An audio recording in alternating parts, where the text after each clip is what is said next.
Caio, temos nosso convidado já aqui sentado à mesa, presidente do PDT municipal, Bruno Chaves. Bom dia, Bruno. Bom dia, Hugo. Bom dia, Caio. Bom dia, Wesley. Para mim é uma alegria muito grande estar nesse começo de ano aqui no Primeira Mão, né? Um espaço democrático que sempre nos convida para estar participando. E aqui também trago também o abraço do nosso amigo Antônio Barreto, né? O nosso Tonho Rato, que está chegando amanhã a Lagoinhas e também sempre encontra aqui no Primeira Mão um espaço de discussão, de embate político. Sim. E também de crescimento, né? Por que não? Bruno, as recentes notícias do PDT a nível nacional e até estadual, né, Caio? É de que o PDT está namorando o DEM de ACM Neto. Já tem algumas questões, até do Léo Prates, que é secretário de saúde do governo ACM Neto lá de Salvador. Está no PDT. Está no PDT, já está ensaiando lançar uma candidatura. Muitos dizem que é uma jogada de ACM Neto para pulverizar os votos da esquerda e Bruno Reis ganhar fácil. O que é que você acha disso, Bruno? Essa aproximação do PDT com o DEM? Olha, do ponto de vista ideológico, acaba sendo, de certo modo, antagônico, né, um pouco, né? Porque o PDT é um partido de centro-esquerda e o Democratas tem esse viés mais voltado para a direita, né? Mas o nosso próprio Ciro Gomes, o nosso candidato à presidência, né, que saiu muito bem nas eleições aí, continua na sua caminhada, ele tem adotado um discurso de conciliação, de entendimento, né, de encontrar caminhos entre os democratas, dado o entendimento dentro do PDT que passamos alguns perigos relacionados às instituições, relacionados à democracia. Então, o próprio Flávio Dino, que é o governador de Minas Gerais, junto com o quadro do PSDB de São Paulo, organizaram alguns eventos nacionais, né, com os democratas. Isso aí inclui partidos de esquerda à direita, porque justamente é para retomar o debate político e a crença na política, né? Algo que foi tão atacado nos últimos anos pela extrema-direita e também pelos veículos de comunicação, a negação da política, né? Então o PDT não tem essa postura, entende que há possibilidades de encontrar consenso entre diversos partidos e essa aliança com os democratas, o prefeito Roberto Cláudio de Fortaleza, um dos melhores do Brasil, inclusive, do PDT, tem como vice, né, o DEM já. Então é uma parceria que em outros estados já acontece e também em outras capitais. Aqui na Bahia tem essa questão, um estado que sempre foi colocado no polarismo político, no binarismo entre PT, entre ACM Neto e tal. Ou é carlismo ou é petismo. Acaba dando um choque, né? Mas assim, o Ciro, o próprio Lupe tem uma boa relação tanto com a ACM Neto quanto com o Rodrigo Maia, né? Então, há uma possibilidade. Eu não sei como é que anda esse entendimento assim no ponto de vista de confirmação, mas existe diálogos, sim, né? Até porque tem as eleições do Rio de Janeiro, tem já acordos já no Mato Grosso, tem a questão de Fortaleza, que vai dar continuidade, provavelmente, com o DEM na vice do PDT. Então, assim, é um acordo nacional que também mira as eleições de 2022. E aqui em Alagoinhas, o PDT com o Tonho Rato e o DEM com o Fabrício Faro, já teve alguma conversa, já teve alguma aproximação? Não, a gente não teve assim. Teve o fato da emenda Tonho Rato ter sido entregue, né? Pautada por Paulo Aze no Congresso. Inclusive foi uma emenda que conseguiu beneficiar mais de 500 mil trabalhadores do Brasil. Tem uma relação boa, republicana, com o deputado.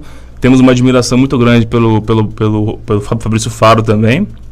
Mas do secretário de Educação, né, que é uma das bandeiras do PDT, a educação. Sim, inclusive a gente tem até ideias em comuns, né, que a gente conversou, não do ponto de vista de buscar um acordo municipal, mas nós temos bandeiras parecidas, né, e vemos o Fabrício Faro como um bom quadro também, alguém que vai engrandecer a política local nesse próximo pleito. Então, mas não tem nada assim acordado, né, tem simplesmente respeito, conheço bem o vereador Luciano Almeida, né? Tem uma amizade com ele. Então é isso, não tem nada partindo para uma aliança. O PDT, a nível nacional, nas últimas eleições presidenciais, todo mundo sabia que se o PT apoiasse o PDT, Ciro Gomes era possivelmente seria o presidente hoje. Pelo menos iria para o segundo turno.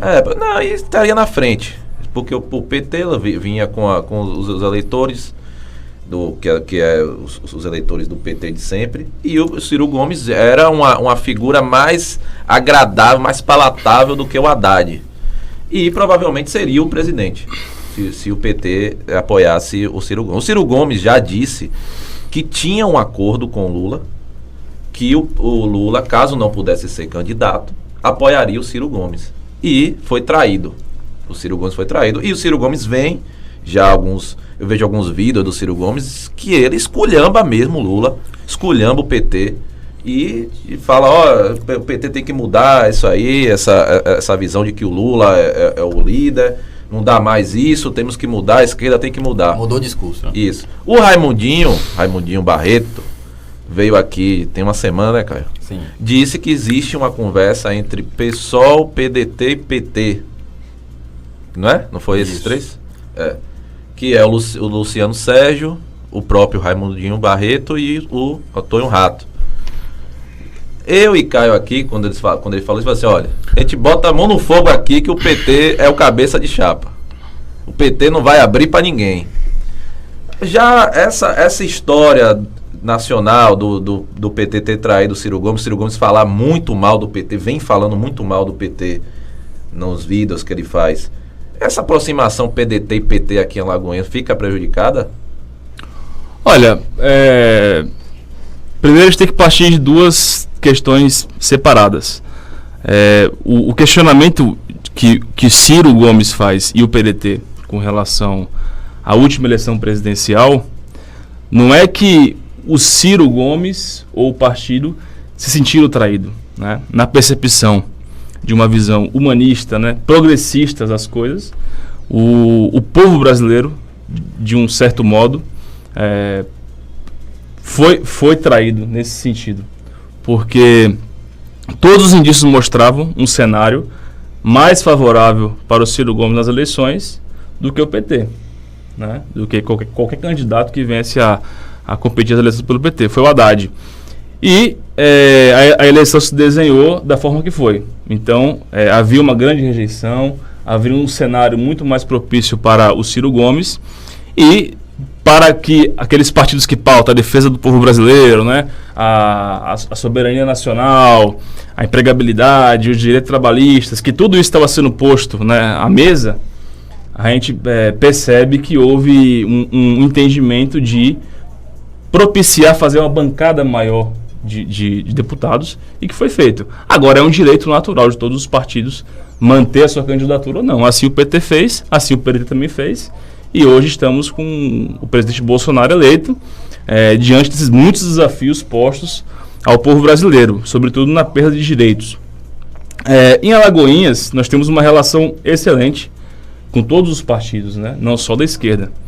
Então, existe um fórum construído de discussão de cidade. Não há qualquer determinação de aliança, de que vamos caminhar juntos, de que temos que apoiar o candidato do PT, até porque o PDT prioriza em cidades, né, a partir da dimensão de Alagoinhas ter candidaturas próprias, que faz parte também, olhando as eleições de 22, né, consolidar o partido, conquistar um número maior de prefeituras.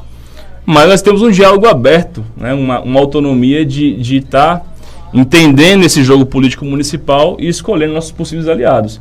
Então existe o fórum. O primeiro debate que foi proposto foi para discutir o aumento de receitas do município da última década, né, sobretudo, e isso não se converter em políticas públicas eficientes para resolver os dramas sociais do município. Então, assim, é uma visão crescimentista e não desenvolvimentista, né? Porque a cidade cresce, chega a indústria, aumenta a receita, mas os índices sociais continuam ruins. Parece que não desenvolve, né? Exato. Então, nesse aspecto, os partidos de esquerda, eu imagino, saem na pioneira em relação aos outros partidos de direita, porque abre um debate franco sobre entender os flancos do município, quais são as dificuldades, aonde pode melhorar, E isso vai fomentando o debate, a discussão e também trazendo informações para o Luciano discutir, para o Antônio Barreto, Antônio Rato, para o Raimundinho Barreto, tantos outros que possam compor essa mesa de discussão sobre o município. Eu só queria fazer uma pontuação aqui, Hugo e Bruno, sobre sua fala com relação ao Ciro Gomes e à eleição, porque eu desconheço esses índices que colocam aliás, eu questiono esses índices, né, que colocam aí o Ciro Gomes em ampla vantagem para o candidato do PT. Simplesmente porque, na eleição, o PT foi para o segundo turno. Conseguiu mais votos que o Ciro Gomes. Então, eleitoralmente, na verdade, o PT era maior do que o Ciro Gomes, como defendia. Não era o coeficiente de votação, mas sim a rejeição. Isso. Agora, o que é que aconteceu no segundo turno? O Ciro se negou a apoiar o Haddad. É bom lembrar isso. E o Cid Gomes, inclusive, teve aquele Lula tá preso, babaca. Aquilo ajudou bastante. Então, na verdade, não foi bem isso de que o PT era menor que o Ciro ou que o Ciro tinha mais chance. Na verdade, não houve a união entre esses dois, independente de quem foi cabeça de chapa. Se foi o Ciro, se seria o Ciro no caso, ou quem iria apoiar quem. Né? Ou o Ciro no segundo turno, ou o PT ao Ciro no segundo turno. Em segundo caso, é sobre essa questão das perdas dos direitos, né, sociais, direitos do trabalhador, que o Bruno falou aí. Eu não vejo dessa forma, primeiro porque todas as reformas aprovadas pelo governo foram discutidas por um Congresso cujo governo atual não detém maioria, aliás, não detém nem base estabelecida, porque não tem partido. O PSL hoje briga com o próprio presidente e próprios deputados do PDT, e aí eu tenho que citar a Tabata Amaral, votou contra a determinação da Executiva Nacional, inclusive o Ciro Gomes, principalmente na questão da reforma da Previdência, né, cuja os governos, né, estaduais e municipais estão realizando. Agora há pouco eu falei aqui da Prefeitura de Entre Rios, que está com a dívida aí do INSS de 69 milhões de reais. E aí rebate aquela máxima, né, de opositores do governo, enfim, da reforma da Previdência, que disse que o governo tinha que primeiro cobrar os devedores. Sim. Ora, os maiores devedores do INSS são justamente os entes públicos. É verdade. Né? As prefeituras, os governos estaduais. A gente fala muito das grandes empresas, né, da JBS, da Odebrecht, mas na verdade são as prefeituras. E muitas empresas que devem, que aparecem lá como devedoras, primeiro, ou já fizeram refinanciamento, então não são consideradas mais devedoras, e em outro caso, já faliram, como o caso da Varig. O que é que você vai cobrar mais da Varig, se ela não existe mais? Né? Então não tem como você cobrar uma dívida que não existe. Só queria pontuar essas questões e voltando para... Ô Caio, só um detalhe só. Em relação à reforma da Previdência, o PDT e o Ciro Gomes foram o partido e o candidato que apresentou uma proposta concreta durante as eleições. O PDT entende que o Estado brasileiro precisava de uma reforma da Previdência. Agora, ele determinava outros parâmetros, né, que fossem colocados como proposta. Não uma reforma que fosse atacar frontalmente, sobretudo, os trabalhadores. Se você pegasse o grosso da reforma da Previdência, ela atinge mais de 80% quem ganha até 2 salários mínimos. Então o PDT, ele propôs uma reforma da Previdência. Nesse momento, a Tabata Amaral usa um discurso falacioso de que, mas o PDT tinha uma proposta e concordei. Sim, ela concordou com a proposta do PDT, que não é a mesma do governo Bolsonaro. Entendeu? Então, o déficit público da Previdência, o PDT tinha instrumentos para recuperá-lo, né, para pagá-lo. E não era esse proposto pelo governo Bolsonaro, colocando a conta, sobretudo, do povo trabalhador. Não, mas aí você vai chegar numa contradição, Bruno, principalmente, e aí eu tenho que citar a emenda Antônio Rato, que foi elogiada por você, que beneficiou 500 mil servidores públicos, que foram aposentados e continuam contratados em regime de CLT, né, pelas empresas estatais. Né, são pessoas que não ganham salário mínimo, aliás, muitos têm bons salários acima, você juntando os dois aí a 15 mil, 20 mil reais mês, e com a proposta do Guedes, né, diminuiria consideravelmente esses vencimentos, né, eles teriam uma queda do padrão de vida acentuado, embora receberiam apenas, né, uma dos salários, né? No caso, eles que têm 2 salários, um pela aposentadoria e outro por continuar trabalhando. Né? E a emenda Tonho Rato vai justamente de encontro a isso. E ajuda quem justamente ganhava mais no serviço público, que são os servidores federais que detêm esses dois tipos de contratações.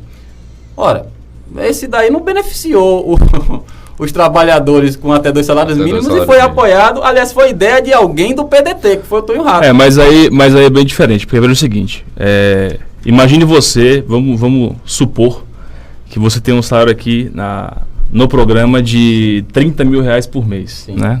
Tomara que isso se realize. Vamos ver lá. Então, agora imagine que de uma hora para outra você baixa esse rendimento seu para 10. Sim. Então você tem já, né, um padrão de vida, compromissos financeiros determinados através dessa renda. Então, o grande questionamento em relação ao governo Bolsonaro são as rupturas, né, drásticas, e não uma preparação para acontecer essas rupturas. Então, assim, e também tem outra questão, que é a questão técnica, né? Se você pega uma empresa gigantesca como a Petrobras, né, que eu acho que é um defeito muito grande não fazer a preparação de novos quadros de liderança, né, ao longo do tempo. Se fez, não foi a contento, tanto que tem pessoas aposentadas trabalhando. Sim.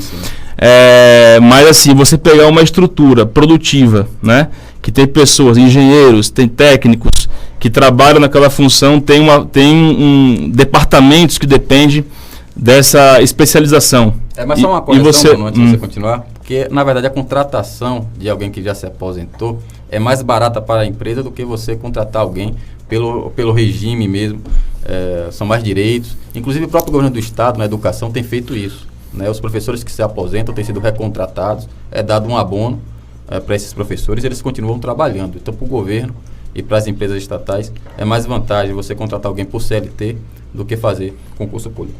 Então, assim, tem a questão técnica, que é uma ruptura drástica em relação à substituição, você colocar alguém no lugar que venha a suprir aquela demanda, e também a questão financeira. Mas na própria emenda Tonho Rato, ele estipulou, inclusive, retirar a aposentadoria via Petros, né? Isso. Via Petros, para continuar, né, trabalhando sem aposentar. Então, assim, foi uma questão bem...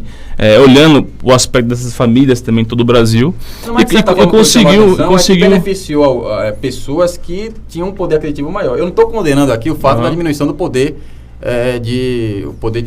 padrão de vida. Sim. Né? Na verdade, quem questionou isso foi você. Sim. E eu faço esse contraponto, né, porque no meu ponto de vista seria uma contradição, né, da fala em você dizer que a Previdência só atingia... Não, eu não falei só, eu falei 85%. Sim, 85% eu falei a grande maioria, não a maioria, né? Então atingiria mais o pessoal que tem 2 salários mínimos...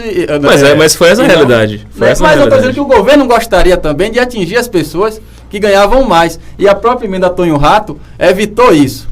Né, que você atingisse aí, né, os servidores que ganhavam acima de 10, 15 mil reais, né, que detém o grande. Então, assim, é bom lembrar que o projeto do governo, do Bolsonaro, foi modificado pelo Congresso, inclusive nessa parte. E aí, pelas mãos do deputado Paulo Aze do DEM, né, com a ajuda do Tonho Rato, do PDT. 7 horas, Hugo?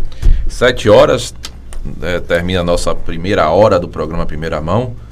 Mas continua com a gente na Rádio Web 2 de Julho, no YouTube e no Facebook. Mais o que, Caio? Tem o site www.radio2dejulho.com, tem a Rádio.net, tem o aplicativo da Rádio 2 de Julho, né? Você pode baixar em qualquer celular, vai lá na loja virtual e baixa o aplicativo. Estamos no Facebook e também no YouTube. Então o que não falta é lugar para ouvir a gente. 7 horas, nós vamos ali e voltamos já já.